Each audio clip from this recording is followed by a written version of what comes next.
तो साला ये दुख का खत्म नहीं होता बे।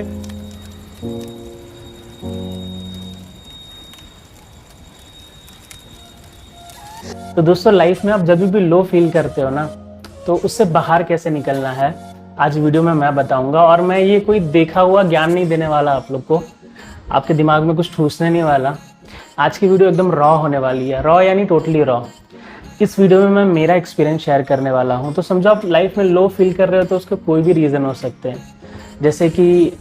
जैसे मेरे सारे व्यूअर्स मोस्ट प्रॉब्ली स्टूडेंट्स हैं, तो पहला रीज़न कि जॉब नहीं मिल रहा या समझ नहीं आ रहा कैरियर में क्या करें, ये हो सकता है।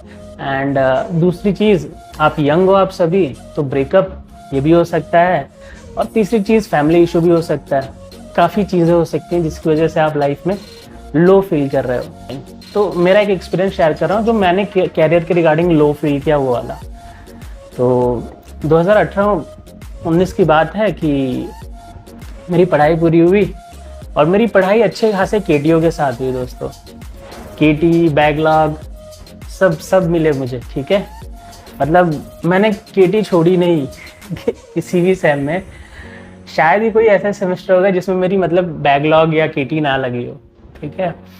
तो ये कोई गर्व की बात तो है नहीं, बट जो है वही चीज़ है। तो इन चीज़ों के साथ मैंने पूरी की अपनी पढ़ाई और मैं कभी सोचता ही नहीं था कि क्या करना है आगे, सबसे बड़ी बात। और मैं ऐसा भी व्यक्ति नहीं था कि बहुत घूमता था। मैं एक ऐसा व्यक्ति था कि बस कॉलेज जाओ, जो पढ़ना है पढ़ो, 2-4 लिमिटेड फ्रेंड, ओके, किनके 2-4 लोग फ्रेंड होते थे, उन्हीं के साथ घूमना, ज़्यादा से ज़्यादा 5 या 10, ठीक है। उन्हीं के साथ कुछ बातें करना, घूमना, फिर अपना घर। अगर कॉलेज बंक किया तो घर, कभी भी कॉलेज बंक करके कहीं घूमने नहीं गया, ठीक है। तो एक ऐसी लाइफ थी मेरी कॉलेज की, सिंपल सी, ठीक है। तो आप सोचोगे कि अरे भैया आपने क्या मतलब कॉलेज लाइफ एंजॉय भी नहीं की और बैकलॉग भी ले आए, आपने तो दोनों ही काम गड़बड़ कर दिए। हाँ, मैंने दोनों ही काम गड़बड़ कर दिए थे, एंजॉय भी नहीं की और बैकलॉग्स भी ले आया अच्छे खासे। तो जब बैकलॉग्स मेरे अच्छे खासे आ गए ना, जरा सा पानी पी लेते हैं, गला पता नहीं क्यों सूखे जा रहा है आज।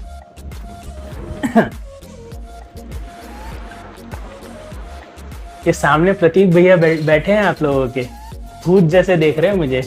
इनकी वीडियो मैं डालूंगा बीच में। तो बैकलॉग के साथ पढ़ाई चल रही थी और पूरी हो गई डिग्री, ठीक है। अब पूरी होने के बाद ये एक्सपीरियंस शायद मैंने शेयर भी किया होगा किसी के साथ, बट आज मैं बताता हूँ। तो पूरी होने के बाद एक्चुअली मैंने किसी से बात की जॉब के रिगार्डिंग, ठीक है। पूरे होने तक तो मैंने जॉब का सोचा ही नहीं था। पूरा होने के थोड़े टाइम बाद मैंने सोचा कि अब तो जॉब भी करनी है, अब तो देखना पड़ेगा कुछ। तो किसी ने मुझे बताया कि आपको किस फील्ड में जॉब करनी है, राइट।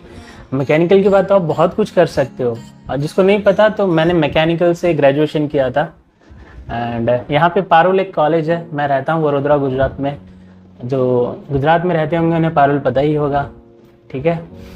तो पढ़ाई पूरी करने के बाद किसी ने मुझसे पूछा कि भाई मैकेनिकल के बाद आपको जॉब करनी किस में है। बहुत सारी चीज़ें, डिज़ाइन, प्रोडक्शन, क्वालिटी। अब मैं वहाँ पे कंफ्यूज हो गया, मुझे पता ही नहीं था कि इतनी सारी चीज़ें होती हैं, ठीक है। मैं सोचना पड़ेगा कि अरे किस में जाना है, तो मुझे यही नहीं पता था कि मुझे करना क्या है मैकेनिकल के बाद भी। मैंने तो यही सोचा था बस जॉब करनी होती है मैकेनिकल के बाद, लेकिन कौन सी जॉब वो पता ही नहीं था, किसी ने बताया ही नहीं, ना मैंने कभी जानने की कोशिश की अपने कॉलेज में। तो ऐसा होने के बाद टाइम गुजरा और मैंने चूज़ किया डिज़ाइन, ठीक है। और डिज़ाइन चूज़ करने के बाद मैंने कोर्स किया PDMS का और ऑटोकैड का। और ऑटोकैड और PDMS करने के बाद मेरी पढ़ाई को हो चुके थे 5 से 6 महीने। मैं जॉब के लिए गया। तो जो लाइक गुजरात के होंगे पता है कि वहाँ पे लाइक GIDC है, हर जगह होता है। महाराष्ट्र में MIDC होता है, हर लाइक स्टेट में होता है। तो गुजरात में GIDC है, तो मेरे घर के पास ही है GIDC, ठीक है। तो सुसन सर्कल लाइक के पास है GIDC। मैं वहाँ गया, मेरे घर के अराउंड 1 से 2 किलोमीटर है। तो ऑटोकैड की लाइक ऑटोकैड पे जॉब थी, तो मैंने इंटरव्यू दिया। फिर उन्होंने मुझे कुछ टास्क दिया। तो उसमें क्या था, टास्क में सीढ़ियाँ बनानी थी, ठीक है, स्टेयर्स ऑटोकैड पे यूज़ करके। तो उसमें क्लॉ ये था कि कुछ टाइमलाइन के अंदर बनानी थी वो सीढ़ी। तो उन्होंने एक सैंपल दिया था और वो सैंपल जैसा बनाना था। तो उसमें क्या था कि लॉजिक चेक कर रहे थे। तो उसमें एक एरे, मुझे याद है शायद एरे होता है, ऐसे प्रोग्रामिंग में भी होता है। तो उसमें क्या होता है, सीढ़ियों की जो स्ट्रिप्स होती है ना, सीढ़ियों की 2 लाइन तो चलो ठीक है, लेकिन सीढ़ियों की जो स्ट्रिप्स होती है ना, तो उनको बहुत सारी स्ट्रिप्स बनानी थी, लंबी स्ट्रिप्स थी। तो अगर आप एक एक करके उसको खींचते हैं ना 2-2 लाइन को, तो बहुत टाइम लग जाता। तो कमांड यूज करके बनाना था और 2-4 चीज़ें और थी ऐसी अलग अलग। तो मैंने तो फटाफट, जो उन्होंने मुझे 15 मिनट दिए थे, वो काम मैंने 10 मिनट के अंदर ही, आई थिंक 6 से 10 मिनट के अंदर मैंने करके दे दिया। तो वो तो खुश हो गए और फिर मुझे बोला कि ठीक है, आपका इंटरव्यू अच्छा गया है, सिलेक्शन आपका हो गया है। फिर उन्होंने मुझे बोला कि 6,000 आपको सैलरी मिलेगी। एंड मैं नाम भी बताता हूँ, लाइक आज चीज़ें शेयर करते हैं। तो ब्रह्मा कैट सर्विस करके है GIDC में, ठीक है। तो फिर इंटरव्यू दिया, उन्होंने मुझे 6,000 बोला। तो मैं थोड़ा सा सोच में पड़ गया। अब देखो, वो अपनी जगह सही थे, उन्होंने शायद सही बोला। अब मैं फ्रेशर था, मुझे नहीं आता था, तो शायद उन्होंने अपनी जगह सही बोला। अब हर कंपनी का अलग अलग बजट होता है, आप हर कंपनी से ऐसा नहीं सोच सकते कि हर कंपनी आपको 20,000, 30,000, लाख रुपए दे, ठीक है। तो और एज अ फ्रेशर हमारे पास भी कुछ नहीं था, तो मैं गया वहाँ। फिर क्या हुआ, उन्होंने 6,000 बोला, तो मैं थोड़ा सा मन से डाउन हो गया कि अरे मैंने डिग्री की मैकेनिकल में, उसके बाद ये कोर्स किया, इतने पैसे लगा के 6 महीने मेरा इन्वेस्ट किया, उसके बाद भी मैं 6,000 ऐसा। तो फिर क्या था, उन्होंने मुझे 1-2 दिन फॉलोअप लिया, मेल किया, और मैंने ज्वाइनिंग नहीं की। फिर क्या, मैं और आगे बढ़ गया। अहमदाबाद में एक जगह इंटरव्यू देने गया। अहमदाबाद कंपनी का नाम नहीं याद, लेकिन वहाँ इंटरव्यू देने के बाद क्या सीन हुआ दोस्तों कि उन्होंने मुझे 15-16 हज़ार ऑफर किया। तो एज अ फ्रेशर तो 15,000 सही था, बट अहमदाबाद में समझो कि सब खर्चा वर्चा करके तो ज़्यादा नहीं बचता, ठीक है। फिर मैं वहाँ अहमदाबाद चला तो गया, इंटरव्यू दे दिया। वहाँ पे भी काम अच्छा ही था। पता नहीं क्या हुआ मेरे दिमाग में कि मेरा मन उठ गया कि मैं बोला अब शायद मैं ये जॉब नहीं करना चाहता, मैं कुछ और करना चाहता हूँ। फिर क्या था, फिर एक और इंटरव्यू दिया मैंने इधर गुजरात वडोदरा में ही। अब ये कंपनी का नाम मैं भूल गया। ये कंपनी सैफरन, अपना सैफरन टावर है ना, गुजरात में ही है, उसके पास ही था। 7 Seas मॉल है उसके जस्ट पास में, ठीक है। डिज़ाइन का ही काम था। तो उन्होंने मुझे क्या बोला, 2 महीने आपको परफॉर्मेंस देखेंगे, फिर आपका सैलरी बताएंगे।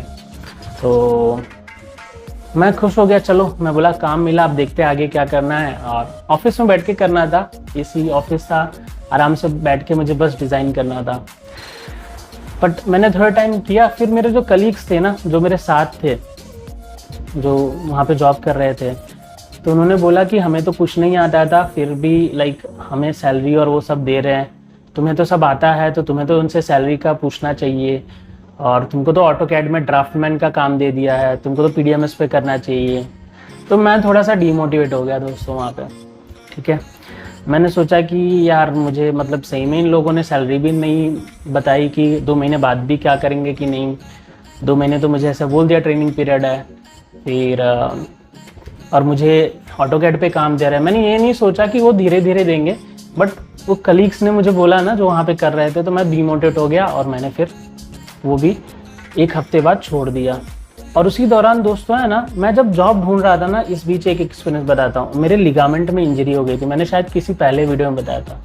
लिगामेंट में इंजरी की वजह से क्या होता था, मैं चल नहीं पाता था। तो मैंने कुछ इंटरव्यूज़ ऐसे दिए ना कि मतलब कि मैं चल नहीं पाता था, फिर भी कैसे न कैसे करके मैं बोला इंटरव्यू शेड्यूल है, चलो देते हैं। तो लाइफ में एक टफ टाइम आता है कि वो टफ टाइम था मेरे लिए कि मैं चल नहीं पा रहा था, मेरे लिगामेंट में इंजरी थी, और ऊपर से क्या हो रहा था, मेरी लिगामेंट में इंजरी और मेरे इंटरव्यू शेड्यूल हो रहे थे, और मैं देने जा रहा था और सिलेक्शन भी नहीं हो रहा था। अब ये देखो, मैं वीडियो बना रहा हूँ, लाइफ में हमेशा स्ट्रगल रहती है दोस्तों। मैं वीडियो बना रहा हूँ एंड गला जवाब दे रहा है बीच में बार बार, ठीक है। पानी इतना पी चुका हूँ कि थोड़ा और पी लूँ तो मुझे प्रेशर आ जाए लेकिन फिर भी गला ठीक नहीं हो। तो स्ट्रगल हर जगह रहता है। चलो अब अपनी वीडियो कंटिन्यू करते हैं। तो प्रतीक भाई वीडियो चालू है ना? ठीक है तो हम कहाँ पे थे कि मेरे लिगामेंट में इंजरी हो रखी थी, वो मैं बताऊंगा कैसे हुई। होली का दिन था, मस्ती कर रहा था दोस्तों के साथ एंड उसी दौरान क्या हुआ कि मैंने फ्रेंड को अपने ऊपर ऐसे टांग लिया और सीढ़ियों पे खड़ा था मैं, 2 स्टेप की सीढ़ी थी। हम फिसले और क्या हुआ कि जैसे ही फिसले ना तो उसका पूरा वजन, मैंने गिरने नहीं दिया उसको, ना उसको गिरने दिया ना मैं गिरा, लेकिन हम दोनों का वजन मेरे लिगामेंट पे, यानी मेरे पैर पे होती एक लिगामेंट होता है अपने घुटनों में, उस पे आ गया। तो मेरा पैर टेढ़ा ऐसे टिल्ट हुआ। तो टिल्ट हुआ ना तो हड्डियों को तो कुछ नहीं हुआ क्योंकि हम गिरे नहीं थे, बट वो लिगामेंट की एक होती थ्रेड जैसी होती है, वो टूट गई। एक होती है वो शायद थ्रेड टूट गई पूरी। उसके बाद दिक्कत ये हुई दोस्तों कि मैं वहाँ पे बैठ गया।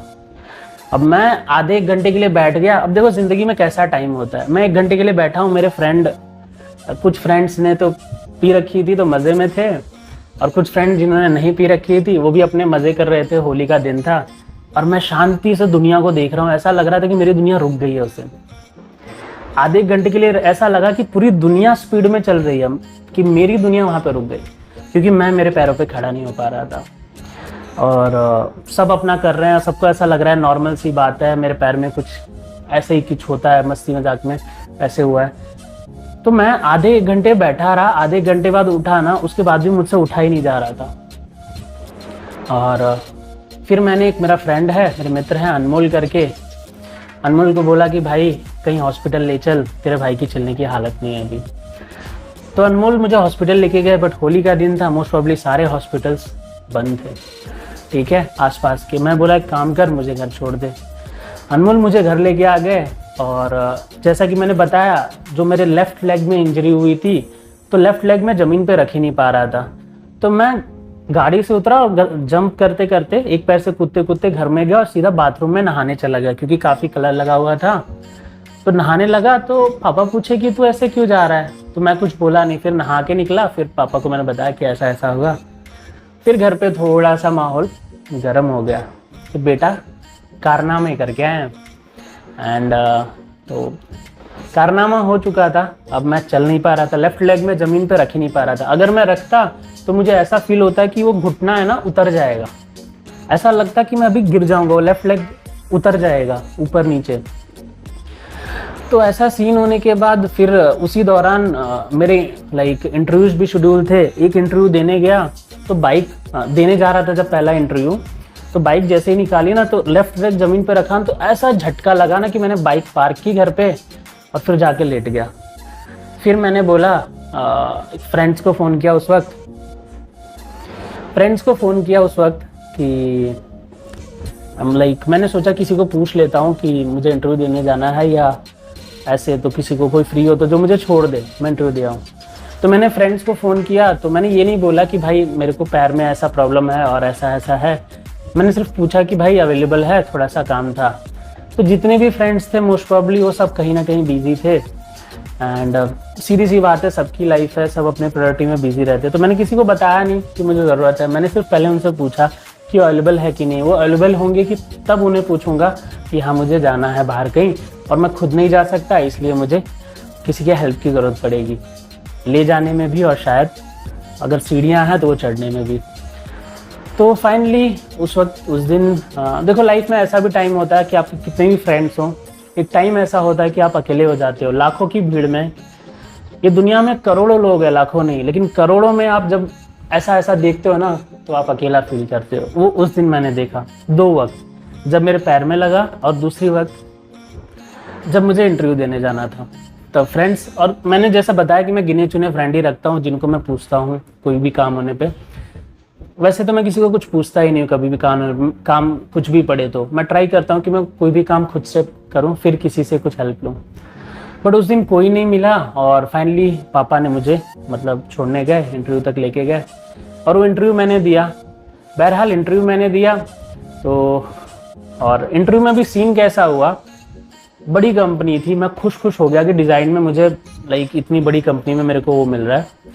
तो सीन ऐसा हुआ कि जिन्होंने मेरा इंटरव्यू लिया ना, मेरा इंटरव्यू अच्छा गया, वो मेरा समझो कि ऑलमोस्ट सिलेक्शन डन था, लेकिन उन्होंने कंपनी एक हफ्ते 2 हफ्ते में छोड़ दी। तो मेरा डिसीजन पूरा पेंडिंग चला गया, क्योंकि उन्होंने बोला कि जो आपको हायर करने वाले थे, जिसके अंदर आप हायर होने वाले थे, उन्होंने ही कंपनी छोड़ दी है। तो एक तो मेरा लाइक प्रॉब्लम वो पैर का, दूसरा अच्छा इंटरव्यू गया, और तीसरा जिन्होंने मेरा इंटरव्यू लिया वही वो कंपनी छोड़ गए, यानी मेरा डिसीजन पेंडिंग। ये सब चीज़ें चली रही थी। इन्हीं सब के दौरान मैं इंटरव्यू दे रहा था, अहमदाबाद गया। अहमदाबाद में एक सीन बताता हूँ, बहुत मस्त हुआ था। इंटरव्यू मैंने दिया सब कुछ, उस दौरान मुझे इंजरी थी। तो अहमदाबाद का इंटरव्यू मैं और मेरे एक फ्रेंड देने गए थे, ठीक है। मेरे मित्र बने थे जहाँ मैं ट्रेनिंग ले रहा था, तो हम 2 लोग इंटरव्यू देने गए थे। तो वहाँ पे मुझे थोड़ा उनका सपोर्ट था, तो एटलीस्ट मैं कुछ होता तो मैं उनका सपोर्ट ले पाता। तो वहाँ पे सीन कैसा हुआ पता है, आते वक्त मैं अहमदाबाद से बड़ौदा आ रहा था ना, तो ट्रेन जस्ट चालू हुई मेरे सामने से। तो टीटी बोले भाई आजा, थोड़ा स्पीड में चल के आ जा, क्योंकि ट्रेन जस्ट चालू हुई थी, चढ़ सकते थे। लेकिन मैं टीटी को कहाँ से बोलता कि भाई मेरे पैर में इंजरी है, मैं चल ही मुश्किल से पा रहा हूँ, दौड़ने की बात तो दूर है। तो मैं मतलब थोड़ा तेज चलने की कोशिश की, बट मुझसे चला नहीं गया। मैंने बोला ट्रेन जाने दो, मज़ा नहीं आएगी, मेरी इंजरी अभी रिकवर नहीं हुई है। तो और वो इंजरी जो मेरी हुई थी वो लिगामेंट की नहीं, काफ़ी इंजरीज हो गई थी, बिकॉज वो थोड़ा बेंड होने से। बहरहाल वो अभी पूरा ठीक हो गया, इतने दुख दर्द की बात नहीं है, अभी पूरा नॉर्मल हो गया मेरा पैर। तो यही बोलते हैं वक्त के साथ सब बदल जाता है। तो चलो वापस उस पर आते हैं। तो इंटरव्यू हुआ, फिर मैंने सोचा अब ये फील्ड में मुझे करना ही नहीं है। सिलेक्शन हुआ, अप डाउन देख के, मैंने ये सैलरी देख के और ये ग्रोथ देख के और मेरी ऐसी हालत देख के मैंने सोचा अब इसमें करना ही नहीं है। लाइफ में कुछ करना है तो अब कुछ आगे बढ़ के बड़ा करना है। स्ट्रगल जितने देखने थे वो मैं देख ही रहा हूँ, ठीक है। कुछ करना है तो अच्छा करते हैं। फिर क्या था, मैंने खुद का एक स्टार्टअप स्टार्ट किया, एंड जिनके साथ स्टार्ट किया कुछ रीज़न की वजह से अगेन फेल हो गया। कि अब वहाँ पे क्या कमी हुई, ऐसा प्रॉब्लम नहीं था कि पूरी पैसे की प्रॉब्लम थी, थोड़ी फंडिंग की प्रॉब्लम थी, और दूसरी ये भी प्रॉब्लम थी कि कहीं से भी सपोर्ट नहीं था, ना फैमिली से ना कहीं से। और दोस्तों एक सीधी बात बोलता हूँ, जब आपका बुरा वक्त होता है ना, तो कोई भी आपको नहीं समझता, चाहे वो आपके अपने हों चाहे कोई और हो। लेकिन आपका अच्छा वक्त होता है तो आपको हर कोई समझता है, चाहे वो अपने हों चाहे वो पराए हों, ठीक है। जो आपको नहीं समझने वाला भी होगा ना, आपके अच्छे वक्त में वो भी समझेगा, ठीक है। तो वक्त की बात होती है, वक्त ही बताता है अपना और पराया। तो बुरे वक्त में तो कोई अपना नहीं होता, लेकिन अच्छे वक्त में सभी अपने होते हैं। तो वो मेरा टाइम था, तो मेरे पास लाइक फंडिंग नहीं थी, कॉन्फिडेंस नहीं था, सपोर्ट नहीं था। अगेन वो जो मैंने स्टार्टअप किया था वो 1-2 महीने में बंद हो गया, क्योंकि जिनके साथ मैंने मिलके स्टार्टअप किया था वो भी थोड़ा सा कॉन्फिडेंट उनका वो हो गया, लो हो गया। और मैंने उनको लाइक एक सपोर्ट समझा था कि कहीं ना कहीं वो मेरे लिए सपोर्ट बनेंगे, बट लो चले गए, फैमिली से सपोर्ट नहीं था मुझे। फिर बंद हो गया, ठीक है। फिर बंद होने के बाद मैंने सोचा अब क्या। तो इत्तेफाक से मुझे लाइक बेंगलुरु से मैंने सोचा कि बेंगलुरु जाते हैं, वहाँ से मुझे एक ऑफ़र भी आया था शायद, मुझे याद नहीं आ रहा एग्जैक्टली कि पहले मुझे ऑफ़र मिला था या जाने के बाद। आई थिंक पहले मिल गया था शायद ऑफ़र। वहाँ पे मुझे ऑफ़र मिला कि मतलब एक स्टार्टअप कंपनी थी, निखिल नाम था बंदे का, ठीक है। निखिल और मेरी उम्र में शायद अंतर नहीं था, उनकी सेम ही एज थी, बट निखिल और मेरे में सिर्फ नॉलेज का फ़र्क था। निखिल भाई की नॉलेज तगड़ी हो चुकी थी। निखिल भाई आज एक कंपनी के I think CMO, chief marketing officer. तो निखिल भाई काफ़ी स्मार्ट, और स्मार्ट यानी इन द सेंस दिमाग से काफ़ी स्मार्ट व्यक्ति थे, नॉलेज काफ़ी अच्छा था और अच्छे व्यक्ति भी थे। उन्होंने मेरा इंटरव्यू लिया, कुछ चीज़ें पूछी और फटाफट मुझे फाइनल कर दिया, ठीक है। और फाइनल करने के बाद निखिल भाई ने बोला आप कब ज्वाइन करोगे, ज्वाइनिंग वाइनिंग की सब बातें हो गई। मैंने ज्वाइन कर लिया, ज्वाइनिंग हो गई, सब चीज़ स्टार्ट हो गई। एंड और उसी दौरान मेरी ये पैर की जर्नी तो थी, ठीक है। अब इसमें भी एक चीज़ थी दोस्तों कि ये पैर की जर्नी है ना, मैं मतलब पैर की जो मेरा इंजरी था उसको मैंने डॉक्टर्स को दिखाया था। डॉक्टर्स ने बोला था, कुछ डॉक्टर्स बोले तो ऑपरेशन करना ही पड़ेगा, कुछ डॉक्टर्स को पता ही नहीं चल रहा था। तो ऑपरेशन करने से मैं थोड़ा घबरा गया था। मैं बोला मुझे ऑपरेशन नहीं कराना, ठीक है। ऑपरेशन में क्या होता है, वो बॉडी से कहीं और से वो थ्रेड निकाल के है ना, वहाँ वो थ्रेड वो कर देते हैं, आर्टिफिशियल थ्रेड वहाँ लगा देते लिगामेंट के लिए। तो मैं बोला यार क्योंकि मैंने सुना था कि जब अगर ऑपरेशन कराते हो ना उसका, तो आपको 1-2 महीने बेड रेस्ट पे होना पड़ता। और मेरा टाइम था कि कुछ करने का लाइफ में, मैं ऑलरेडी जितना वेस्ट करना था कर चुका था। मैं बोला कि ऐसे काम नहीं चलेगा, मैं 2 महीने नहीं बैठने वाला। तो मैंने ये ऑपरेशन कराया नहीं, मैं निकल गया। जो मुझे कंपनी मिली थी मैंने उसमें जॉब किया, अच्छा कुछ सीखा, काफ़ी कुछ सीखा, ठीक है। लेकिन अगेन उसमें एक सीन हुआ कि कंपनी कुछ ही टाइम में बंद होने के कगार पे आ गई, कुछ ही महीनों में। एंड फिर काफ़ी भारी दिल से निखिल भाई ने मेरे को बोला कि शुभम, कैबिन के बाहर बुला के, मुझे लगता है कि कंपनी बंद करनी पड़ेगी। और निखिल भाई बहुत ही अच्छे व्यक्ति थे। तो और निखिल भाई ने काफ़ी भारी दिल से, निखिल भाई ने पूरा ट्राई किया कंपनी को चलाने का, पूरा जोर लगा दिया अपना, जितना भी पैसा था सब लगा दिया। वो ऑलरेडी 15-20 लाख माइनस में शायद हो चुके थे। उसके बाद इन द एंड कंपनी बंद हो गई। और निखिल भाई ने बोला कि मैं नहीं चाहता कि आप लोग का कैरियर, और सॉरी शायद मेरी वजह से आप लोग का कैरियर मैंने वो डाला। मैं बोला निखिल भाई इसमें आपकी कोई गलती नहीं है। एंड उन्होंने मुझे फिर ऑफ़र किया कि मेरे एक फ्रेंड या मैं जानता हूँ स्टार्टअप्स को, आप वहाँ काम करना चाहोगे तो मैं आपका फॉरवर्ड करता हूँ। मैं बोला कोई बात नहीं, मैं देख लूँगा क्या करना है। तो उसी दौरान मैं कुछ चीज़ें सीख रहा था, और भी सॉफ्टवेयर सीख रहा था, ट्रेनिंग ले रहा था। तो वहाँ से मैं ख़त्म हुई चीज़ें, पेंडेमिक का टाइम चल रहा था और मेरी जॉब छूट चुकी थी, मैं बेंगलोर में था। एंड ट्रेनिंग भी मेरी ख़त्म हो चुकी थी और मैं दूसरी जॉब पे अप्लाई कर रहा था। तो वो जॉब मिल नहीं रही थी, ठीक है। ऊपर से मैं मैकेनिकल वालों को थोड़ा सा स्ट्रगल करना पड़ता है आईटी जॉब्स के लिए, बट थोड़ा सा ही, ठीक है, नॉलेज का फ़र्क होता है। अब मेरे केस में क्या था, मेरे पास कोई गाइडेंस भी नहीं थी, कोई बताने वाला नहीं था क्या करना है क्या नहीं। और दोस्तों मैं एक बात बोलूं, गाइडेंस मतलब गाइडेंस होना भी ठीक है, लेकिन एक बात मान के चलो कि वो स्ट्रगल को करना आपको ही है। अगर गाइडेंस मिलती भी है ना, वो स्ट्रगल को, वो चीज़ को फील आपको ही करना है, वो गाइडेंस को एक्सपीरियंस आपको ही बनाना है। गाइडेंस रह जाता है अगर उस चीज़ को आप फील एक्सपीरियंस नहीं करते, उस चीज़ को करते नहीं, इम्प्लीमेंट नहीं करते। काफ़ी दिक्कतें हुई। अगेन बैंगलोर से मैं आ गया वडोदरा। एंड वडोदरा में आके मैं कंफ्यूज हो गया, अब मैं क्या करूं, क्योंकि मेरे एक फ्रेंड ने बताया कि यहाँ पे एक कंपनी है, बडवे करके है, बडवे की काफ़ी ब्रांचेस हैं। आशीष करके फ्रेंड है मेरा, ठीक है, तो कॉलेज का ही फ्रेंड था आशीष श्रीशांत। तो मैं और आशीष साथ में कॉलेज जाते थे। तो आशीष अच्छे व्यक्ति थे। देखो जिंदगी में एक टाइम होता है, कभी कभार कोई आपको मदद करेगा, कभी कभार वही फ्रेंड आपको मदद नहीं करेगा, तो बुरा नहीं मानना चाहिए। लाइफ में मैंने एक चीज़ बहुत जल्दी सीख ली कि इतना बुरा लगा ना मुझे लाइफ में, इतने ऐसे टाइम देख लिया कि मैंने ऐसा बुरा लगना ही छोड़ दिया, मैंने किसी से उम्मीद लगना ही रख दिया। क्यों छोड़ दिया? क्योंकि मुझे ऐसा लगने लगा कि हर व्यक्ति पहले अपना देखेगा, बाद में दूसरे का देखेगा। पहले अपने पैर खड्डे में से निकालेगा, फिर किसी और के निकालेगा। पहले अपनी जान बचाएगा, फिर किसी और की बचाएगा। तो मैंने लॉजिक हर जगह अप्लाई करना शुरू कर दिया कि हर व्यक्ति पहले अपना देखेगा, तो आप किसी से ज़्यादा उम्मीद मत रखो। तो मैंने किसी से भी उम्मीद रखना बंद कर दिया था, तो मुझे बुरा लगना ही बंद हो गया। तो आशीष ने मुझे बताया कि बहरहाल उसकी कंपनी में ज़रूरत है एक ERP सॉफ्टवेयर पे। वहाँ पे भी अच्छा जॉब था बडवे में, बट मैं काफ़ी कंफ्यूज हो गया। मैंने सोचा ऑलरेडी मैंने कोई चीज़ सीख रखी है, उसमें जॉब करना है, एंड फिर वापस ये करूँ क्या करूँ। वहाँ पे भी इंटरव्यू दे के आया जहाँ मेरे फ्रेंड ने बताया था, आशीष ने, वो ERP पे काम था, ERP जैसा काम था।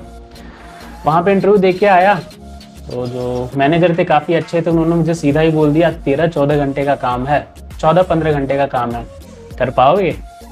तो मेरी एक आदत है हमेशा हाँ बोलने की, मैंने हाँ तो बोल दिया। और उस दिन भी अब इसमें भी एक फ्लॉ था। जब मैं बैंगलोर से गुजरात आया ना वडोदरा, तो मैंने शायद वीडियो में पहले ही बताया, तो यहाँ आते ही मुझे मलेरिया हो गया। मैं इतने सालों से गुजरात में रह रहा हूँ, ठीक है, मैं और मेरी पूरी फैमिली, लेकिन कभी मुझे मलेरिया नहीं हुआ। लेकिन उस वक्त मेरा ख़राब समय चल रहा था, ठीक है, तो ख़राब समय में सब कुछ होता है आपके साथ, तो मुझे मलेरिया हो गया उस समय। तो आने के बाद पहले तो मैं एडमिट था, फिर आशीष से बात चल रही थी, आशीष ने बताया उसकी कंपनी में रिक्वायरमेंट है, ERP पे जॉब है, और इंटरव्यू जिस दिन था ना, उस दिन मैं पूरा रिकवर नहीं हुआ था, और उस दिन फुल बारिश चल रही थी, फुल बारिश यानी फुल बारिश चल रही थी, और मैं इंटरव्यू देने के लिए गया फुल बारिश में। यहाँ से हालोल में थी, बडवे आई थिंक, हालोल के कालोल, मुझे याद नहीं आ रहा, ठीक है।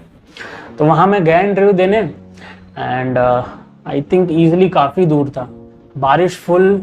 मैं अभी भी, मेरी बॉडी मलेरिया से रिकवर नहीं, मैं 5-6 दिन हॉस्पिटल में एडमिट रह के डिस्चार्ज हुआ। डिस्चार्ज होने के कुछ दिन बाद ही मेरा इंटरव्यू शेड्यूल हुआ, उधर मैं चला गया, फुल बारिश में भीग के गया, रेनकोट पहन के गया, उसके बाद भी मेरे पूरे कपड़े गीले हो चुके थे। तो गया एंड इंटरव्यू दिया, उन्होंने मुझे 14-15 घंटे बोले, तो फिर मैं बोला ठीक है देखते हैं, फिर मैंने हाँ बोल दिया सब। फिर उन्होंने बोला ठीक है अगले दिन डॉक्यूमेंट लेके आओ। तो फिर शायद मैं डॉक्यूमेंट लेके गया था, हाँ डॉक्यूमेंट लेके गया था, बट उन्होंने मुझसे हर सेम के रिजल्ट मांगे। तो वहाँ पे मुझे जीईटी पे लेने वाले थे, ग्रेजुएट इंजीनियरिंग ट्रेनिंग। और दोस्तों पता नहीं कि मुझे जीईटी एक तरह का स्कैम लगता है, एक तो बहुत कम सैलरी देते हैं और ऊपर से मैनिपुलेट करते हैं यार, मुझे ज़्यादा नहीं पता, बट मैं मेरा एक्सपीरियंस बता रहा हूँ। तो उन्होंने मुझसे सारे सेमेस्टर के डॉक्यूमेंट मांगे, तो सारे सेमेस्टर के डॉक्यूमेंट तो नहीं थे मेरे पास, फाइनल था डॉक्यूमेंट। तो उन्होंने बोला सारे सेमेस्टर के डॉक्यूमेंट लेके आओ। तो मैं कॉलेज गया, लेके आया सारे सेमेस्टर के डॉक्यूमेंट। तो तब तक मेरा मन उठ चुका था, नहीं करनी है जॉब। मीनवाइल मुझे हैदराबाद से कंपनी से ऑफर मिला, अगेन वहाँ पे भी वही सीन, उन्होंने बोला 30-40,000 लेंगे, आपको ट्रेनिंग देंगे।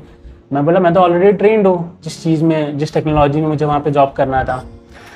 तो फिर भी उन्होंने बोला नहीं, ये हमारी रिक्वायरमेंट है कि 30,000-40,000 देना ही पड़ता है, हम वापस ट्रेनिंग देते ही हैं सारे स्टूडेंट को, जो फ्रेशर होता है फिर ही हम लेते हैं। मैं बोला चलो ये भी सही है, एक बार और इन्वेस्टमेंट करते हैं। मैंने किया, ठीक है। एक चीज़ है कि मेरे फैमिली ने हमेशा मुझे पढ़ाई में सपोर्ट किया दोस्तों। मैं फैमिली को इस चीज़ के लिए बोलता हूँ कि पढ़ाई में नहीं, फैमिली होती है दोस्तों, जहाँ पूरी दुनिया चली जाती है वहाँ पे आपकी फैमिली खड़ी रहती है। और एक टाइम ऐसा भी आता है कि आपको ऐसा फील होता है कि आपकी फैमिली भी आपको नहीं समझ रही, बट आपकी फैमिली आपको समझती है, बट एक हद तक ही समझ पाएगी। फैमिली भी फैमिली रहती है ना, आपकी फीलिंग फैमिली पूरी तरह से नहीं समझ सकती, लेकिन समझ सकते हैं up to certain level. Family ने मुझे पढ़ाने पे कभी भी वो नहीं किया, क्योंकि जब मेरे पास कुछ नहीं था तब मेरी फैमिली तो थी मेरे पास, ठीक है, वही तो मेरे लिए सब कुछ कर देते। ये छत, ये खाना पीना, मेरे एक सेकंड का, आपको पता है शहर में जीने के लिए एक सेकंड की कीमत होती है, राइट, पानी भी खरीद के पीते हैं। तो फैमिली ही थी मेरे लिए सब कुछ, वही सब लोग सब कुछ करते थे। मैं हैदराबाद में था तो उस वक्त भी उन्होंने ही मेरा टेक केयर किया, मतलब वहाँ पे जो भी खर्चा था, क्योंकि जब मैं हैदराबाद गया तो वहाँ पे भी मुझे उन्होंने बोला था कि 1-2 मंथ्स तक सैलरी नहीं मिलेगी, बट आपको नॉलेज मिलेगा और फिर 2 मंथ्स बाद आपको सैलरी और ऑन जॉब कर देंगे। तो मेरे पास कुछ पैसे पड़े थे, कुछ पैसे फैमिली मुझे शेयर करते थे मंथली, तो उससे मेरा खर्चा निकल जाता था, ठीक है। तो और दोस्तों मैं मिडिल क्लास फैमिली से बिलोंग करता हूँ। तो देखो, मिडिल क्लास फैमिली ही ऐसी फैमिली होती है जिनके हमेशा लगे रहते हैं, ठीक है, टू बी ट्रू। मतलब middle class family is like struggle ही होता रहता है। तो ये सब होने के बाद, वहाँ जॉब करने के बाद 2 मंथ्स वहाँ पे फिर स्ट्रगल चल रही थी, वहाँ पे और भी स्ट्रगल थे, वीडियो बहुत लंबी हो जाएगी, मैं शेयर नहीं करता। 2 मंथ्स में मैंने 2 मंथ्स किया और वो मुझे ऑन जॉब रखते, उससे पहले मुझे बहुत सारे ऑफर, तब तक पेंडेमिक भी पूरा खुलने आया था, मुझे बहुत सारे ऑफर आने लगे, अलग अलग कंपनी से इंटरव्यू मिलने लगे। और जिस कंपनी में मैंने जॉब किया या कर रहा हूँ, तो उस कंपनी में इंटरव्यू बहुत ही स्मूथ गया। मेरा नाइट शिफ्ट वहाँ पे था हैदराबाद में, ठीक है। तो नाइट शिफ्ट के बाद डे में कुछ इंटरव्यूज होते तो मैं दे देता था। तो एक इंटरव्यू था एक कंपनी में, तो रात को मैं सोता, दिन को जस्ट उठ के इंटरव्यू दे देता। ऐसे ही 2-3 राउंड हुए, कब मैं सेलेक्ट हो गया मुझे पता भी नहीं चला, एंड तब तक मुझे अच्छे खासे ऑफर मिलने लगे। तो दोस्तों कितना स्ट्रगल हुआ, ठीक है, पूरी जर्नी में मुझे 2 साल जितने लग ही गए, 1.5 से 2 साल। बट वो जर्नी में मैं उस स्ट्रगल को क्या समझता हूँ पता है, ये वीडियोस में आपको बताना क्या चाहता हूँ, मैंने इतना कुछ सीखा ना कि आज मैं हजारों लोगों की हेल्प कर पा रहा हूँ। मेरे कितने स्टूडेंट हैं जो अलग अलग फील्ड में as a data analyst, data scientist select हुए। वो मैं कैसे कर पाया उन लोगों के लिए, या कैसे सीख पाया, क्योंकि मेरी खुद की जर्नी थी। मैंने देखा है फेलियर्स, मैं जानता हूँ फेलियर्स होते क्या है। तो वो 1.5-2 साल जो भी टाइम था, उन्होंने उस टाइम ने मुझे चेक किया, उस टाइम ने जो आज मैं हूँ उस लायक बनाया, उस टाइम ने मेरी परीक्षा ली कि जो मुझे उसके बाद मिलने वाला है मैं उस लायक हूँ कि नहीं।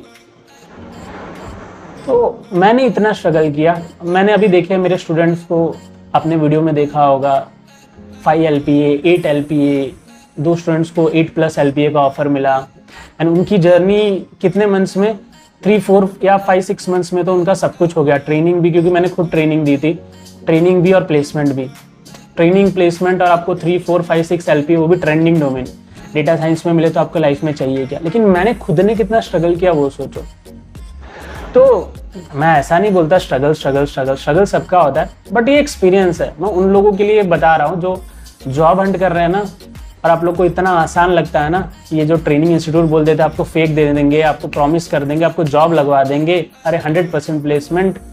तो दोस्तों इतना आसान नहीं होता। दुनिया में कोई चीज़ इतनी आसानी से मिलती तो बस कोई दिक्कत ही नहीं थी, कोई प्रॉब्लम ही नहीं थी। लेकिन ये मेरा एक्सपीरियंस था, उसी एक्सपीरियंस को मैं बहुत कम टाइम में दूसरों को दे पा रहा हूँ, क्योंकि मुझे उस चीज़ को मैंने बहुत फेलियर्स देखे। और ये तो मैंने आज जो आपको बताया ना, ये कुछ एक पार्ट है मेरी जर्नी का। तो टू बी कंटिन्यूड रखते हैं, ठीक है। एंड वीडियो को अगर पूरा देखा हो तो आपको कुछ ना कुछ सीखने ज़रूर मिला होगा, और पूरा देखा हो तो लाइक तो ज़रूर करना ही दोस्तों, इतना तो बनता है आपके भाई के लिए। एंड इसका अब मैं नेक्स्ट पार्ट भी बनाऊंगा। दोस्तों एक और चीज़ कहना चाहूँगा, अगर आपके कुछ ऐसे सिमिलर एक्सपीरियंस है ना, अगर आपने आपकी लाइफ में फेस किया है, चाहे आप उस फेस से बाहर आए हो कि नहीं आए हो, लेकिन ऐसा कुछ फेस किया, तो उसका एक्सपीरियंस ज़रूर शेयर करें कि आपने उस फेस में अपना वो फेस कैसा निकाला, वो वक्त कैसे निकाला, और उस वक्त से अगर बाहर आए तो कैसे बाहर आए, ताकि सिर्फ मेरे ही एक्सपीरियंस से नहीं, कमेंट्स में आपके ही एक्सपीरियंस से लोगों को पता चले, ठीक है। लोगों को पता चले कि लाइफ, जिन्होंने ये चीज़ें नहीं देखी उनको पता चले कि लाइफ होती क्या है, ठीक है। लाइफ में इन चीज़ों से बाहर कैसे आते हैं, बिकॉज दोस्तों एक्सपीरियंस होता है, ठीक है। तो ये रियल एक्सपीरियंस था। अगर पॉसिबल हो तो कमेंट में अपना भी रियल एक्सपीरियंस शेयर करें। तो आज की वीडियो यहीं पे एंड कर